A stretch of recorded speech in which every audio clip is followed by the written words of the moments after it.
Hello everyone, myself Abhijit Sinha, and today I'm going to discuss about our new topic, that is about a social reformer Veerasalingam Kandukuri 1848 to 1919. It means birth of year is 1848 and death of year is 1919. Before Veerasalingam, we had read about Jyotiba Phule and Sri Narayan Guru. Both are also both were also a social reformer. Come on to the next. Veerasalingam is considered the prophet of modern Andhra Pradesh, as he awakened the Andhra society from their orthodox custom and superstitions. Or Veerasalingam, popularly well-known social reformer and a protester of orthodox custom and superstitions. Orthodox custom, it is a type of social evil or a custom which was followed by the people of their old custom, rituals, traditions. And superstitions, it is also known as blind faith. Andhvishwas, he was a reformer and the first person to write a novel. He was a reformer and he was a first person who write a novel over drama book over natural sciences and history in Telugu. He wrote Abhagya Pakya Namu, a humorous satire on the Andhra society. It was a book in Tamil language wrote by Veerasalingam over satire on Andhra society. What is satire? It is criticize or आलोचना करना. Veerasalingam started a magazine titled Vivekavardhini, in which he propagated women's education, widow remarriage, and the right of women. It means he was a well-known social reformer who focused over the empowerment of women or to make the better condition or make the status better of women. He was the first writer to write prose for women. He was the first writer to write prose for women. He opposed Kanyasulkam. Kanyasulkam, price of bride. It means also known as a dowry system. दहेज प्रथा कह सकते हैं इसको. And marriage of old men with young girls. It is also one type of social evils. It means it was an old man married with young girls. Do you know Veerasalingam arranged the first ever widow remarriage in 1881? First time Veerasalingam arranged the first widow remarriage in 1881. Next social reformer was Periyar E.V. Ramaswamy, 1879 to 1973. 1879 birth year and 1973 death year.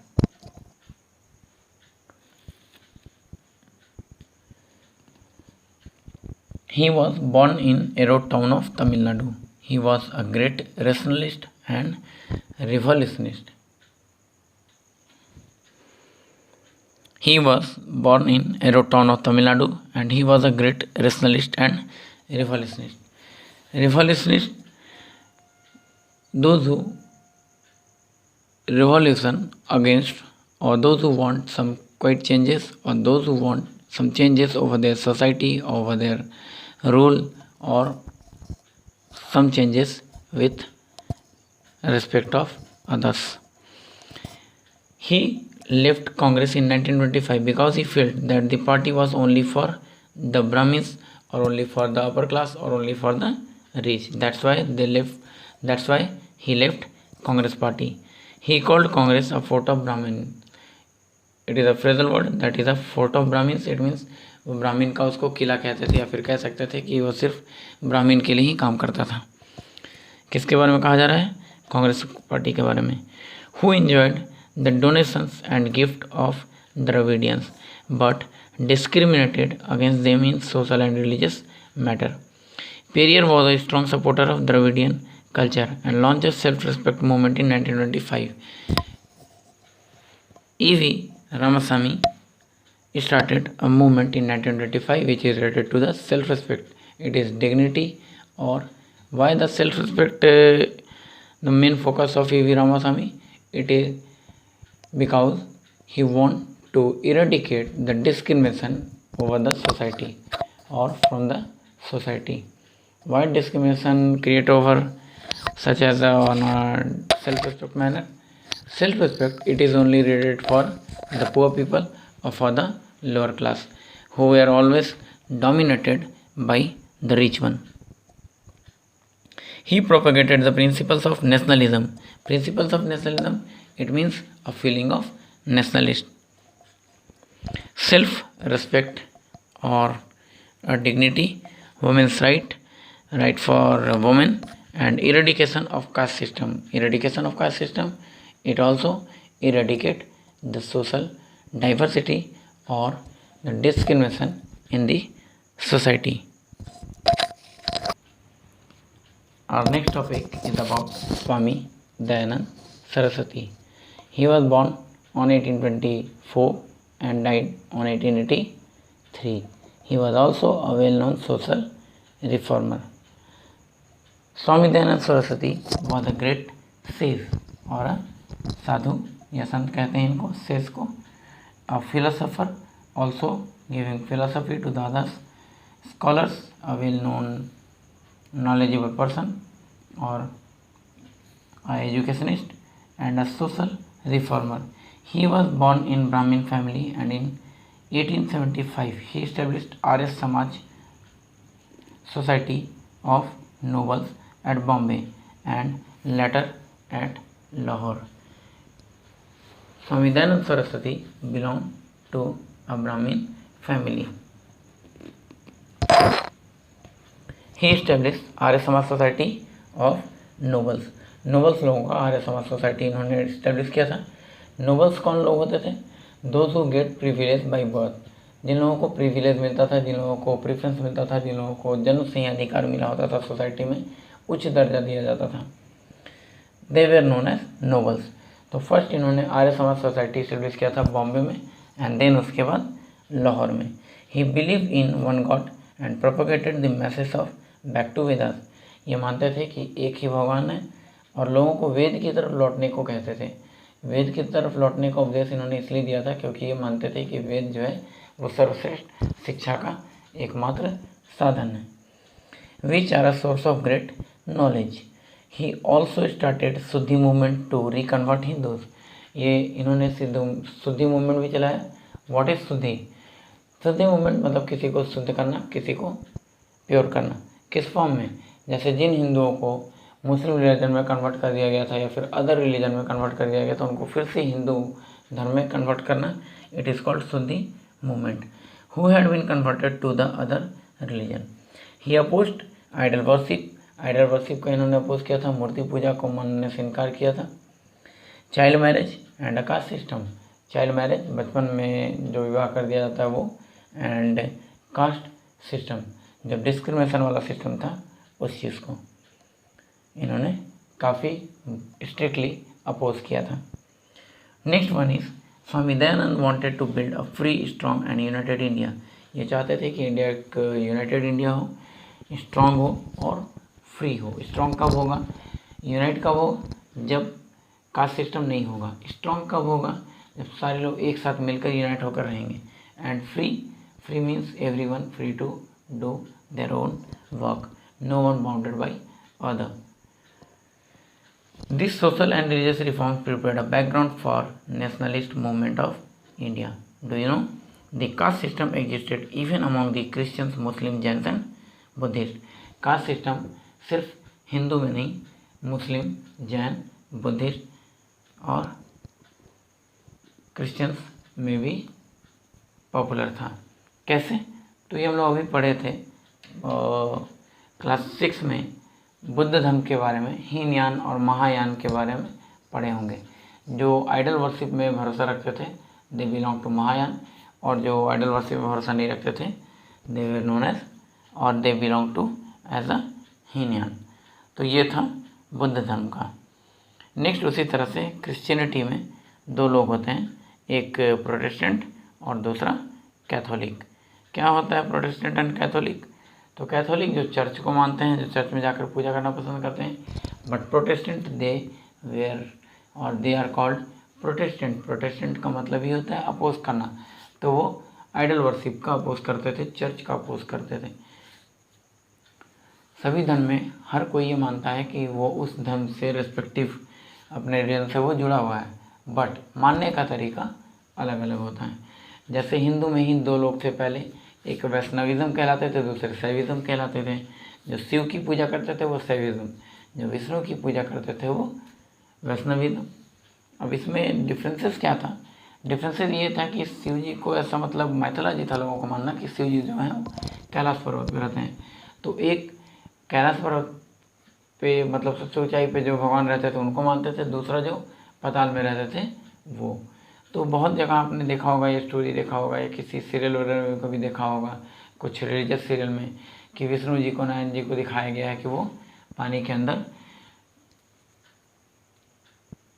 बैठे हुए रहते हैं या फिर वहाँ पे वो आसन ग्रहण किए रहते हैं। Next is come to about a well known a popular character doctor Bhim Rao Ramji Ambedkar. He was also known as Baba Saheb Ambedkar, और बाबा साहेब और also known as B.R. Ambedkar. B for Bhimrao, R for Ramji and Ambedkar. Dr. Ambedkar was popularly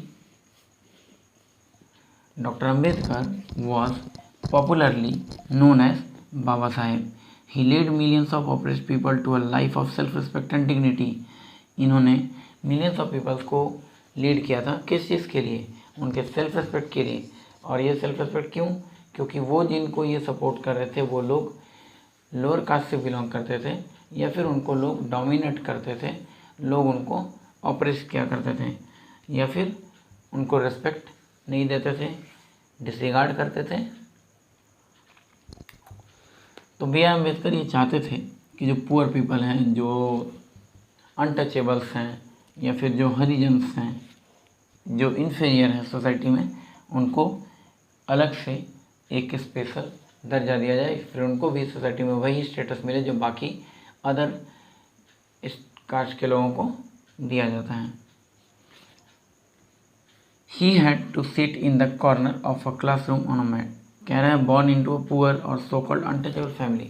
He was born in a untouchable family. He had to sit in a corner of the classroom on a mat. सभी लोगों को bench and desk मिलता था पढ़ने के लिए, but Bhimrao Ambedkar को या अम्बेडकर जी को एक कॉर्नर पे मैट बिछाकर बैठने दिया जाता था। क्यों? Because he was belong to a untouchable family.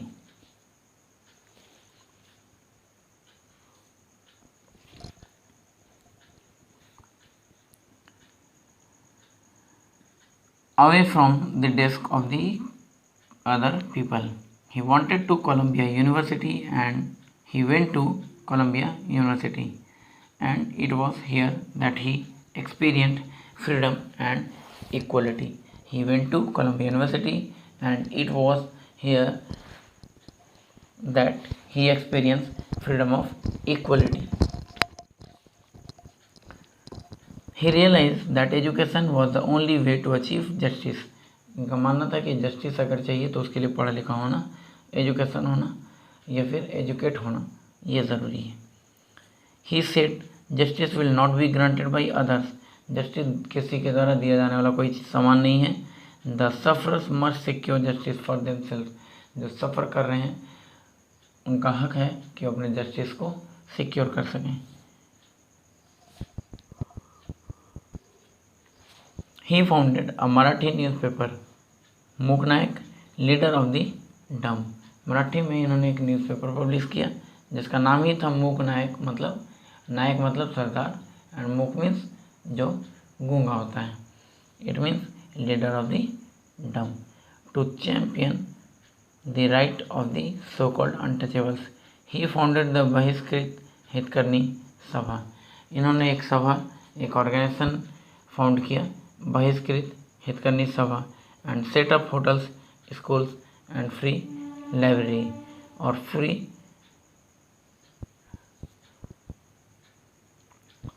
Education provide करने के लिए स्कूल और लाइब्रेरी स्टार्ट किया। And promote education and socio economic upliftment of Dalit, और ये सब कुछ किया इन्होंने दलित के लिए। He is known as the architect of Indian constitution, इनको इंडियन कॉन्स्टिट्यूशन का आर्किटेक्ट भी कहते हैं या फिर ड्राफ्टिंग कमेटी का चेयरमैन भी कहते हैं। Next one is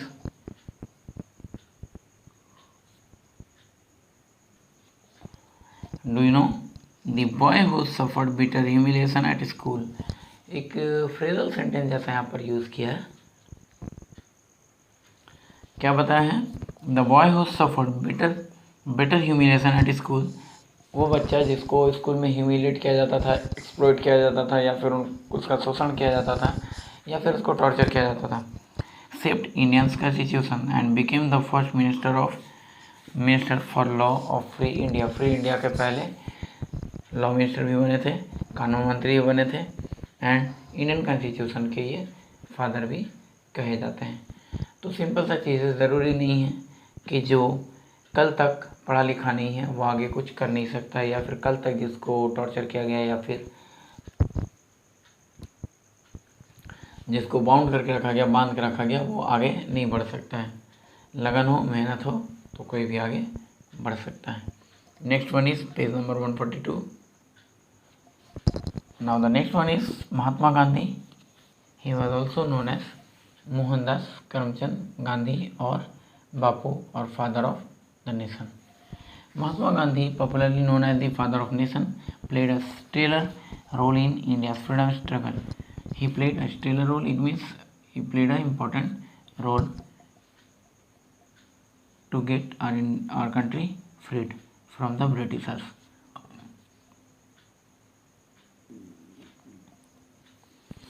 He initiated many activities like Satyagraha and Sarvodaya under non-violent resistance. It means follow non violent, अहिंसा को ये फॉलो करते थे।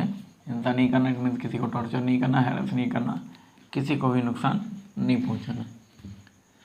And the next one is he initiated many activities like satyagraha and sarvodaya. Sarvodaya सबका उदय, sarvodaya, and next is satyagraha. It means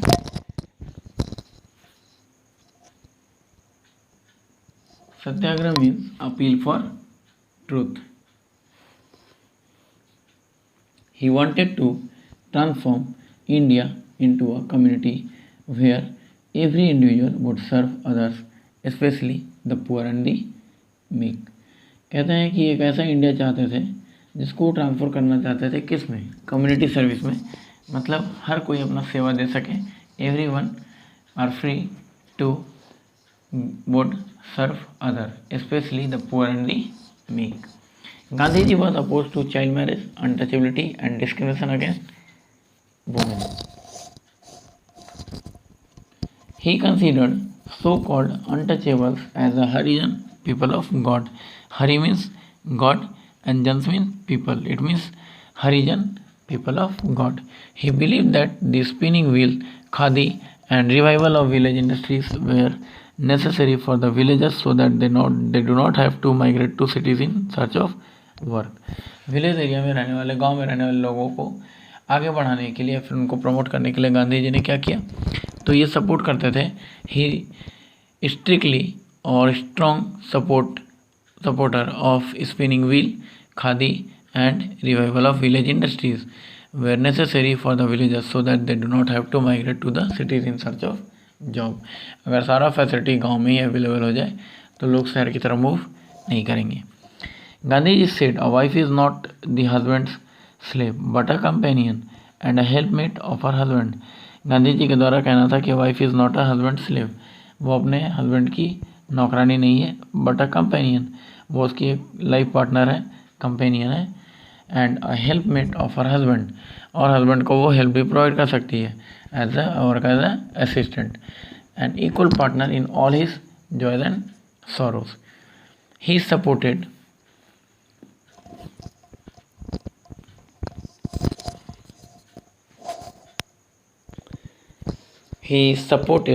education of women and widow remarriage. He opposed dowry and brother system. It means Gandhiji also opposed many social evils and also want to eradicate all the social evils from the society. Next is, do you know, though the practice of untouchability has been banned by Constitution of India in 1950. In 1950, our Constitution banned over untouchability, and untouchability come into a punishable offense activity. It still continues to be there in some part of India, but in India today untouchability is continue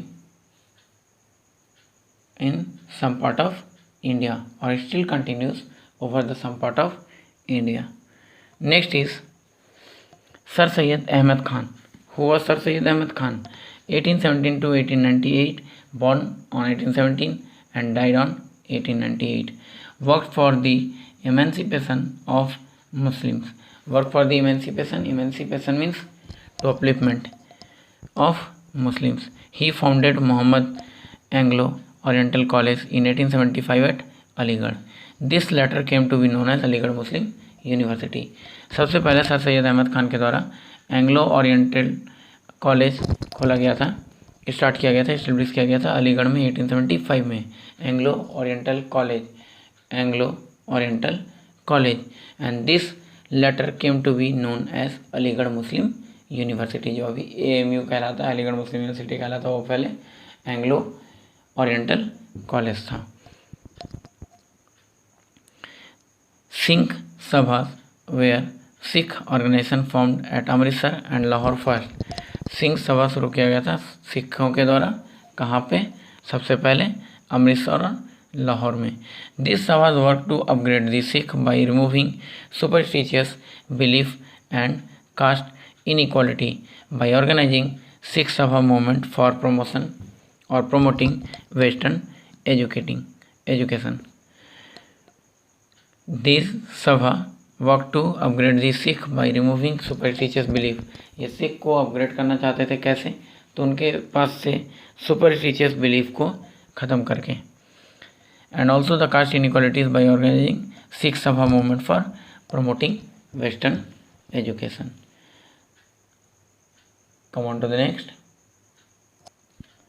impact of the reform movement. मतलब जो भी reform movement चलाया गया, जिनके भी द्वारा चलाया गया, उसका क्या प्रभाव पड़ा, क्या इम्पैक्ट हुआ या फिर उसका क्या रिजल्ट हुआ. तो मे भी एग्ज़ाम में आपसे क्वेश्चन पूछा जा सकता है, इम्पैक्ट को हटा के रिजल्ट रख दिया जाएगा. बार बार कह रहे हैं, फिर से बताते हैं कि क्वेश्चन को एज इट इज़ रटने की कोशिश नहीं कीजिएगा. आप लोगों का इस बार का बोर्ड टर्म है, तो क्वेश्चन किसी भी तरह से चेंज होके आ सकता है. ठीक है, क्योंकि 10 जोन है आपके स्कूल में. 10 जोन से आपके जोन में जो 10 स्कूल हैं, वो 10 स्कूल से जितने भी टीचर जो क्वेश्चन सेट करेंगे, उनका माइंडसेट अलग अलग होगा. तो वो किसी भी तरह से किसी भी क्वेश्चन को टर्न कर सकते हैं. तो कोशिश करेंगे ये पढ़ने का कि इस क्वेश्चन को और दूसरे तरीके से कैसे पूछा जा सकता है. जैसे सिग्निफिकेंट अगर पूछा गया तो हो सकता है उसकी जगह पे इंपॉर्टेंस पूछा जाए. ठीक है, कैरेक्टरिस्टिक्स पूछा जा रहा है तो हो सकता है उसकी जगह फीचर्स पूछ दिया जाए, या फिर हो सकता है मेरिट भी पूछ सकता है. ठीक है, नेक्स्ट वन इज इम्पैक्ट के जगह पे रिजल्ट पूछ कर सकता है. ओके, काउज कारण, ये अलग एक क्वेश्चन है. नेक्स्ट इज रिजल्ट को कॉन्सिक्वेंसेस भी पूछ सकता है. What are the consequences, what are the result and what were the impact of the reform movements. Okay, तो इसको ध्यान से पढ़ोगे, जहाँ नहीं समझ आएगा एक बार फिर से रिवाइज कर लेंगे. Okay, thanks to all of you.